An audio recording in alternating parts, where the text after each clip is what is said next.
Poke the Bear is powered by Prize Picks, the exclusive daily fantasy partner of the CLNS Media Network. And welcome into Poke the Bear, episode 209, presented by CLNS Media and sponsored by our good friends over at Prize Picks and Factor Meals. My name is Conor Ryan, and as you can see, riding solo today. It's the trade deadline. There's a lot of stuff going on right now. We got people running amok all over the place. There's trades happening left and right. Everyone's tied up. Everyone's trying to find scoops, all that good stuff.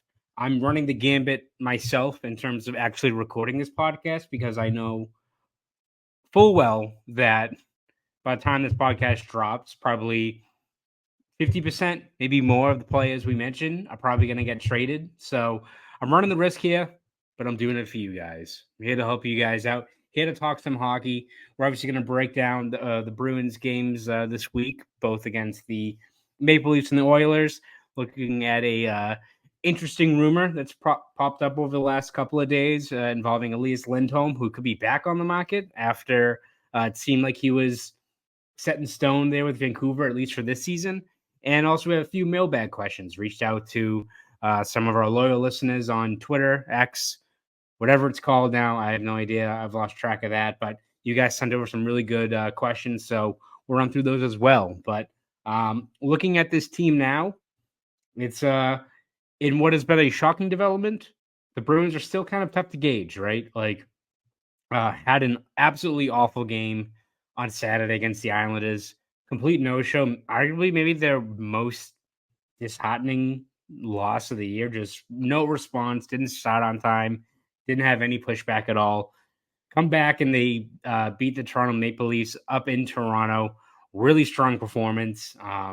Really controlled the game early. You had a lot of guys who you need to get rolling here down the stretch.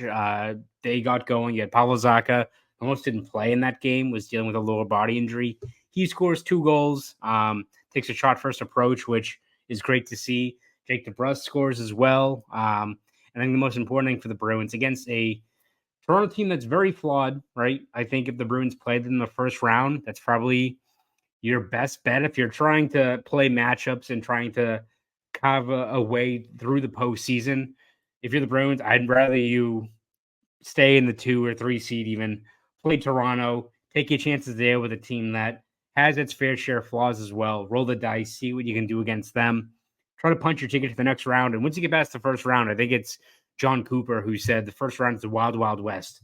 Get through the first round, you win a series, build some momentum, anything can happen from there. So really strong performance from the Bruins in that game. Controlled the pace for most of it. I think the most important thing is you look at Toronto. Yes, they got some issues, but they can score in a hurry, can shift momentum really quick. And then in the third period, the Bruins, took care of business. The fact that you had the Toronto scored kind of got rolling a little bit there. And then Zacha has that, insurance goal. People look at like this Bruins team and their issues with the third period and letting so many of these leads slip away.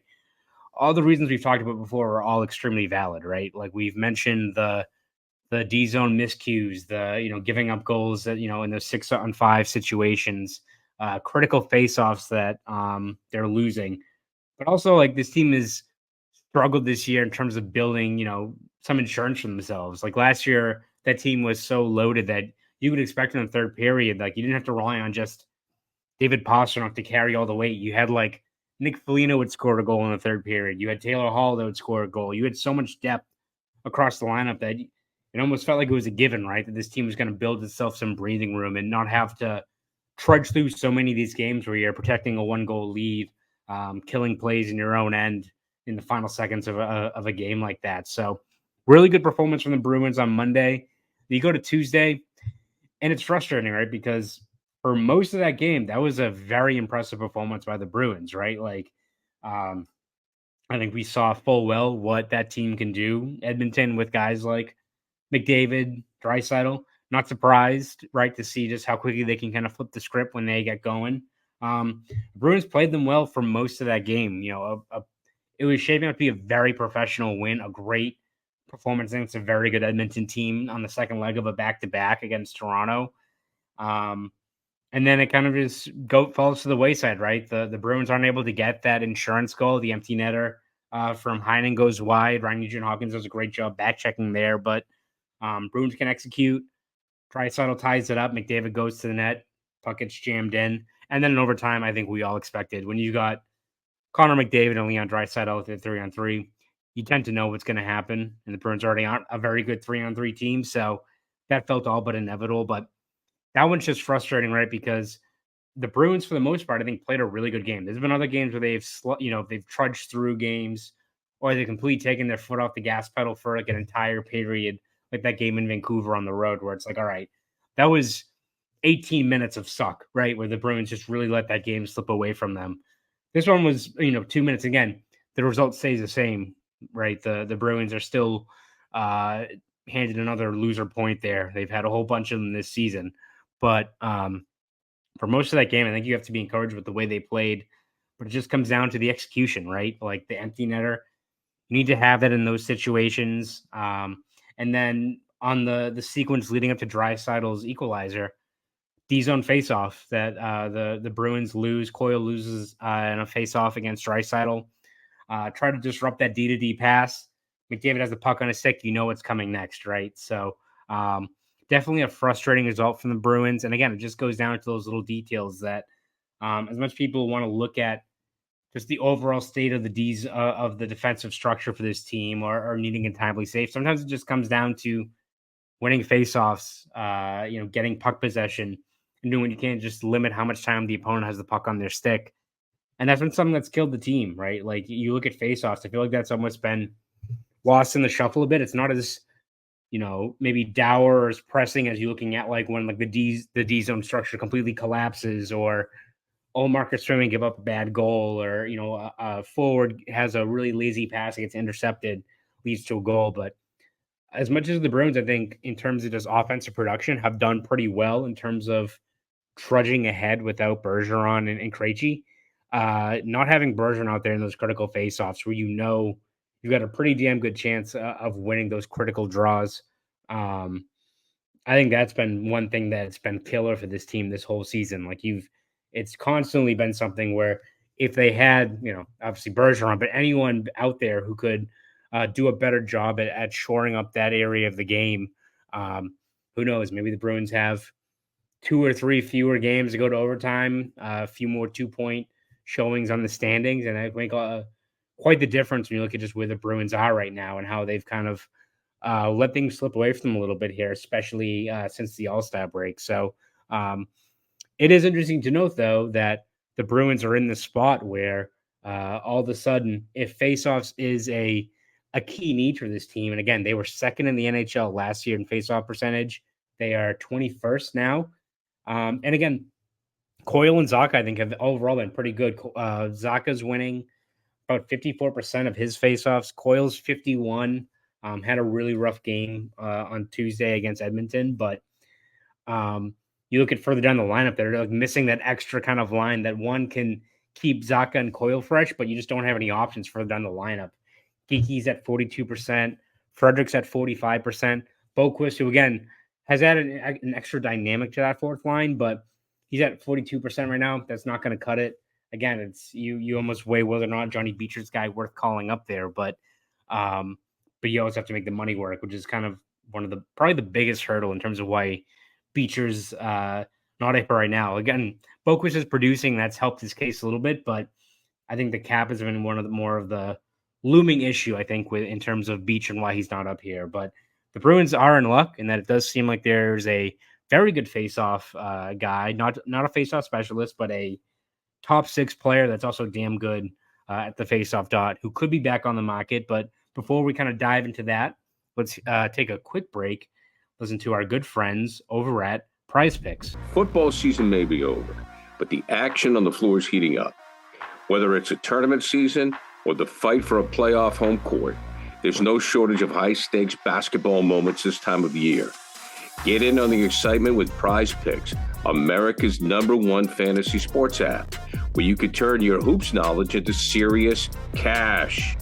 Testing my skills on Prize Picks this season is the most exciting way to play daily fantasy sports. If you have the skills, You can turn $10 into $1,000 with just a few taps. Prize Picks is really simple to play, and I can make my picks and submit my entry in less than 60 seconds. Download the app today and use code CLNS for a first deposit match up to $100. Use the code CLNS for the first deposit match up to $100. Pick more, pick less. It's that easy.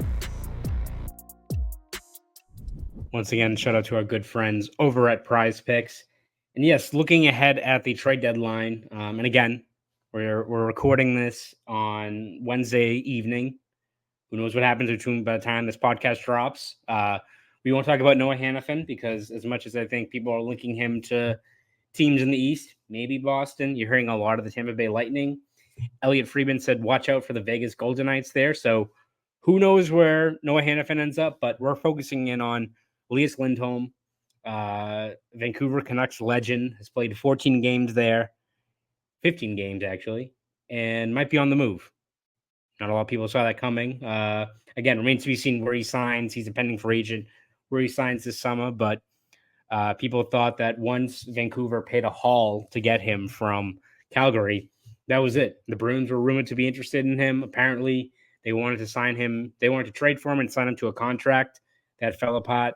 Vancouver swoops in, adds him.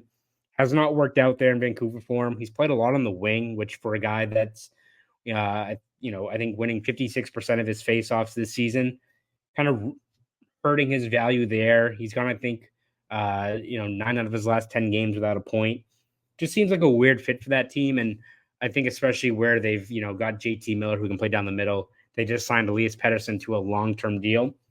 You wonder long-term where exactly a guy like Lindholm kind of fits in there, especially once you add in the fact that apparently the Vancouver Canucks are very interested in adding a guy like Jake Gensel from Pittsburgh, who you look at Pittsburgh, they seem like they're going to be selling at the deadline. That team, I don't know what to make of that team. They should be staring at a long rebuild. They honestly probably should have blown things up a lot sooner than they did. But if the Canucks really want to get a guy like Gensel, who's just a pure guy on the wing, playoff, hero, a guy that delivers in the clutch, would be a great pickup from them to make the money work. They can't have Elias Lindholm on that team. So Chris Johnson, who works over at The Athletic, has been on TSN as well. Very well-sourced, a guy that, knows his stuff, doesn't just throw stuff out there. Mentions that if Vancouver is really interested in getting Jake Gensel, that probably a guy like Lindholm's going to have to get flipped, and mentions the Boston Bruins as a team that'd be willing to do that. Very interesting, right? I think if you're the Bruins, it all comes down to what the price is going to be. I have to imagine, as is usually the case when Don Sweeney targets guys, like Hampus Lindholm, if they want to get a guy like Elias Lindholm, they want to sign him long-term, and it fits the bill, right? Lindholm's not had probably the best year, but he's 29 years old. Great at faceoffs, which would immediately help this team now and for the future. Has surpassed 60 points 3 times in his career. Had a 40-goal season when he was playing alongside Matthew Tkachuk. So I think Lindholm is a very productive two-way centerman, but probably needs to be elevated by maybe the talent around him as well. Like, he's not a guy that by himself is going to drive offensive production. Great defensively, great faceoffs, but probably needs some extra supporting.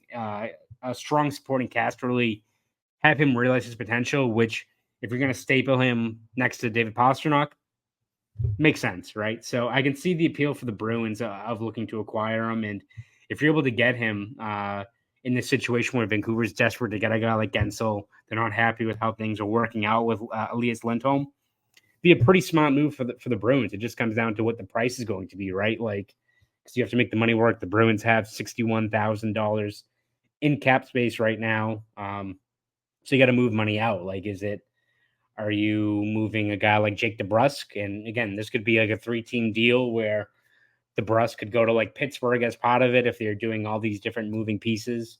Are you looking at maybe a guy, one of those teams is taking on a contract like Derek Forbert's just to make the money work? That could be a situation, right, where you have to make do with what you have. And it could be like a bigger deal as well. Like, if you're moving a guy like Jake DeBrusk, are you able to find a way to make the money work where you can maybe target someone like Riley Smith, who's with Pittsburgh, who, again, Has had a down year for Pittsburgh, like most guys on that team, but is a steady middle six player.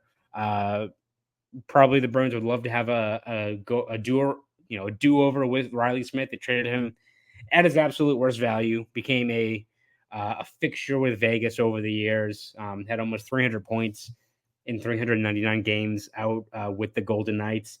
And even if maybe he's not as dynamic as, let's say he replaces DeBrusk, he's still, productive for what he can bring you at 32 years old, but is a really, really good two-way player. He's really kind of molded himself like that. So if you're putting him with, Marchand and Coyle, and that's kind of your two-way line, and you have Lindholm with Pasternak and maybe Zaka shifted to the wing, that could be an appealing option as well. So the Bruins do have, again, as we've talked about, I think, throughout these last couple of weeks, whole lot can happen. The Bruins could be swinging for the fences, and this Lindholm thing pops up, and that's something they pursue. They could look at basic depth options.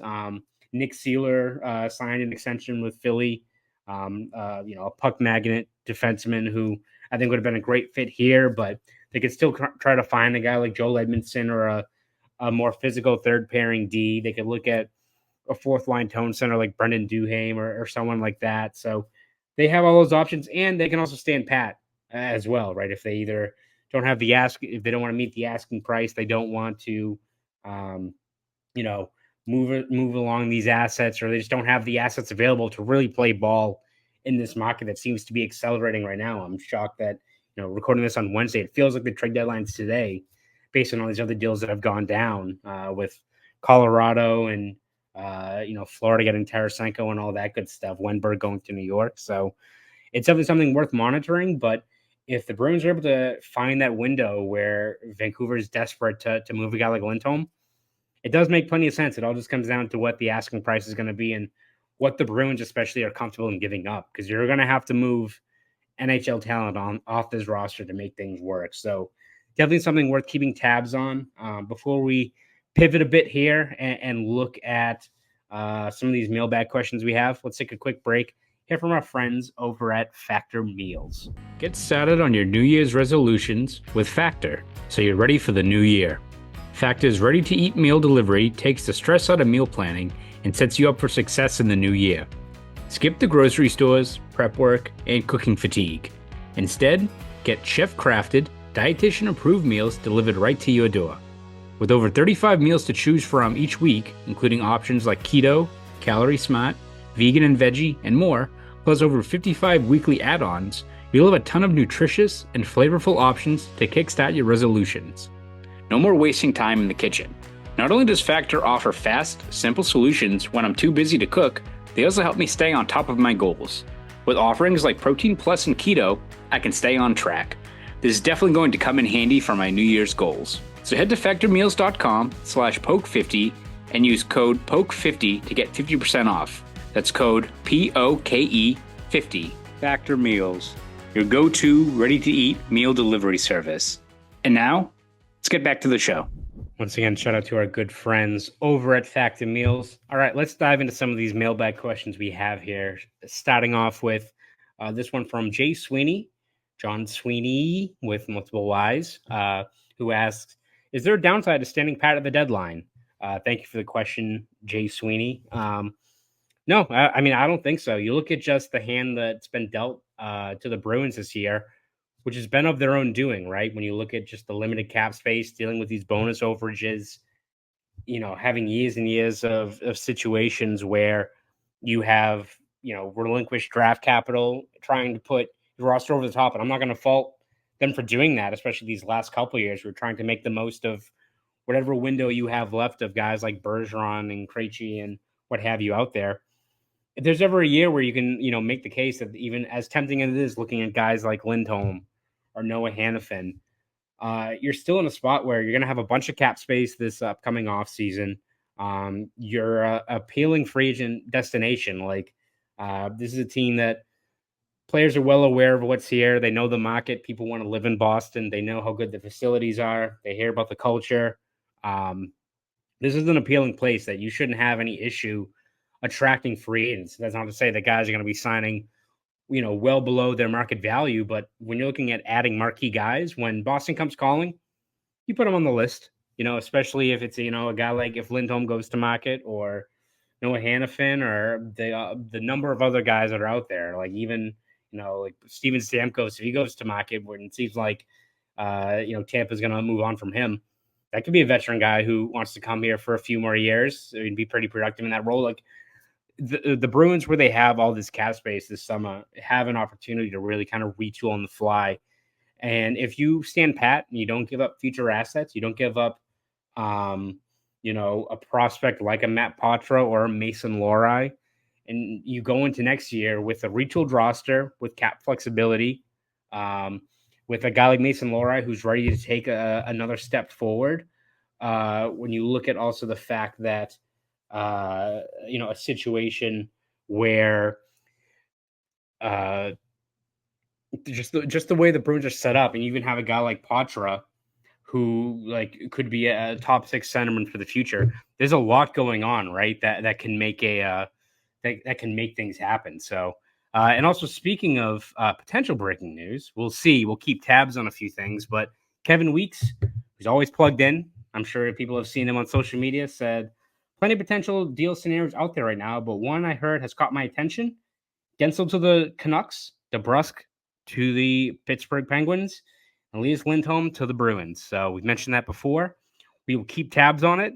Again, we'll see what happens when this pod is posted and what happens there. But we kind of mapped that out, right? That seems like a scenario that very well could play out for the Bruins. If they're looking at, if they're not set on signing a guy like Jake DeBrusk long term and he becomes expendable and you're trying to get value, flipping him, making that cap space, and adding a guy like Lindholm who shores up a lot of different areas of your roster and could be an immediate help this season, but also a foundational piece moving forward. And if you don't really view DeBrusk as one of those building blocks for the future, you're not set on committing $5.5-6.5 million to him, you're kind of making the most of an asset that might be out the door anyway, right? So definitely something worth keeping tabs on. I don't think Kevin Weeks kind of throws stuff out there for the sake of doing it. So definitely we'll keep tabs on that. We'll see if this is the first breaking news podcast we drop.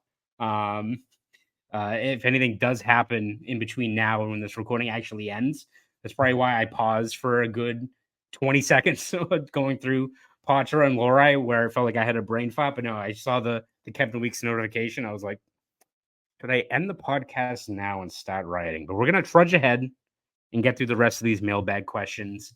And so the next one we have here is from Elliot Gruber, who says, is spending $12 million on goaltending a huge problem? It's insurance if one guy gets hurt or goes cold. Thank you for the question, Elliot. And yeah, I mean, in terms of the pros, right?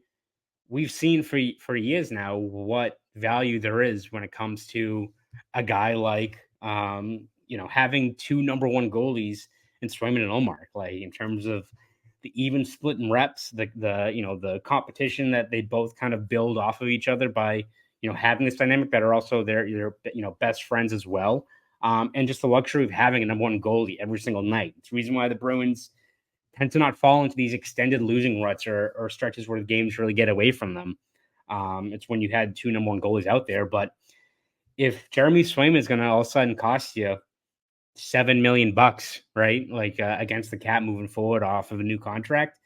Yes, the Bruins do have a lot more cap space going into this upcoming season, but it is something about, and by the way, Elliot Friedman apparently just broke Hannafin to Vegas on the air. So that's that. There goes that dream. So again, just news is breaking throughout this podcast.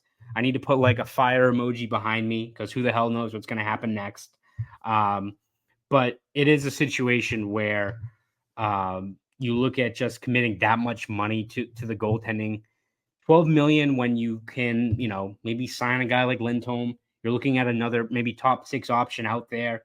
A lot can change between now and then, right? And if you're the Bruins and you're trying to make the most of this available cap space, would you rather commit $12 million to a luxury, or would you rather spread that around where maybe you can, again, we'll see if Hannafin hits the market now, but, a guy like him, where exactly like Hannafin, you could sign him long-term, or you're looking for other assets.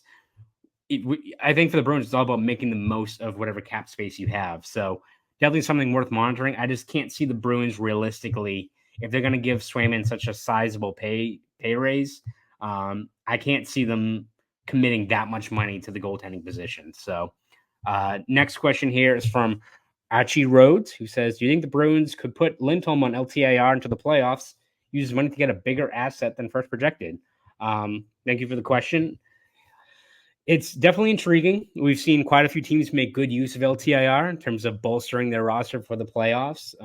If Lindholm's on LTIR, the Bruins can jump over that cap ceiling by $6.5 million, I believe, is Lindholm's current cap situation. So that is definitely something that could happen. I feel like the Bruins would rather, it all comes down to, again, who's out there and, how creative the Bruins are getting. Are they getting, if they pulled off, let's say, like this hypothetical trade that Weeks brought up, and it's DeBrusk and Lindholm, the money works there, but are they trying to add another couple of players into the mix as well? Are they trying to get really creative with really rounding out the rest of this team? Are they looking at, a guy like Tyler Toffoli or, even Friedman? This one I think is a complete long shot. So if it does happen, feel free to make fun of me. But he had Friedman had on his 32 Thoughts column mentioned that he speculated rather that the Bruins and Rangers called the Buffalo Sabres asking about Alex Tuch, who's almost had 80 points last year, is under term through 2026. Like, would be an out of the blue signing that I don't see being really feasible, but it does seem like the Bruins are checking in on quite a few different guys. I mean, maybe some guys we haven't put on the radar generally moving forward. So definitely something worth keeping tabs on as well. But I still think when you look at, Jim Montgomery mentioned on Tuesday that Lindholm's, I think he's back skating. He mentioned he's getting closer. I think with, still 5-6 weeks left in the season, Bruins would rather get him out there, get some of that rust off. I don't think you want him to be still really rusty going to the playoffs when, again, you're going to be putting him in a lot of really taxing D-zone minutes. So, again, might depend on just how ambitious Don Sweeney is between now and Friday at 3 o'clock. But I can see, I think the Bruins wanted to bring back Lindholm before then, get him back up to speed before the playoffs start. This next one is from Ashley, who asked, Connor, what kind of shakeups can we realistically afford? So for that one, it all comes down to what money you're moving out, right? With $61,000 in cap space, you got to do something, right? Whether it's you find a team to, take a guy like Forbert or Grzelcyk, a situation where, players are moving guys around or what have you. Like, you can't just like move a couple of draft picks or something like that. It all comes down to, unless you're paying a premium to have a team eat all the cap space or retain 75% of it or what have you, Bruins got to move some money out, which is why you're seeing like a guy like DeBrusk being a potential trade candidate in that regard. So definitely, again, something worth keeping tabs on. But if in terms of realistically affording any player, it doesn't matter if it's Elias Lindholm or a guy, like Brendan Duhaime or, Pat Maroon is a guy that people have thrown out there. He's making $1 million against the cap. Still going to move money out. You got to get creative if you're the Bruins. So it all comes down to what they're willing to move off this roster, especially. So, and also another question from Ashley: can we start a petition for a dunk sponsorship for you? Ashley, that'd be great. I'm still waiting for my Dunk Kings tracksuit, which I don't think will ever arrive.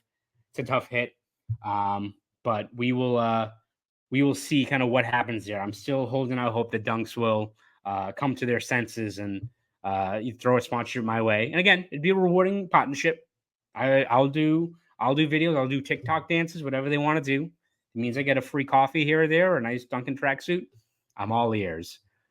All right. And then our final question for this podcast is Joey G, who asks, will Linus Ullmark be on the bench tomorrow? Well, they are not playing in Toronto, so we don't have to worry about him having to watch the game from the locker room or down the tunnel.